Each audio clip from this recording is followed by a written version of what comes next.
Hey everyone, today I'm going to teach you how to set working hours in Outlook. Let's jump right into it. First, open your Microsoft Outlook app on your computer and log into your account. Wait for the application to fully load so that all your emails and calendar data appear on the screen.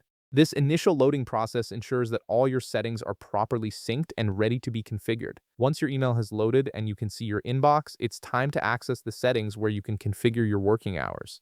Navigate to the top part of your screen where all your tools and menus are located. You'll see several tabs there, and you need to click on the File tab. This is your gateway to all the important settings and options in Outlook, including account management and general preferences. After clicking on File, a new menu will open on the left side of your screen. Take a look at the bottom part of this File menu, and you'll notice an option called Options. Click on it to proceed. This will open the Outlook Options window, which is the central hub for customizing how Outlook works for you. It contains everything from email settings to calendar configurations, and this is where you'll be able to set your working hours. Once the Outlook Options window appears, look at the left side menu. You'll see several categories listed there.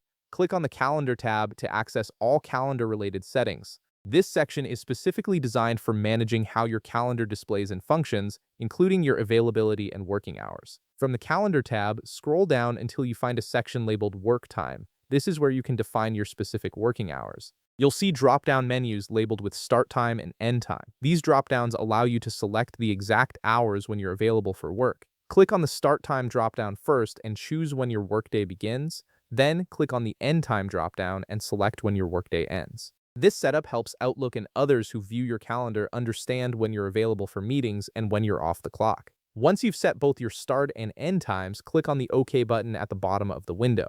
This will save your changes and close the Outlook Options window. Your working hours are now configured, and Outlook will use this information to manage your calendar availability. And that's it. You've successfully set your working hours in Outlook, making it easier to manage your schedule and let others know when you're available. If this video helped you out, be sure to leave a like, subscribe, and I'll see you in the next one.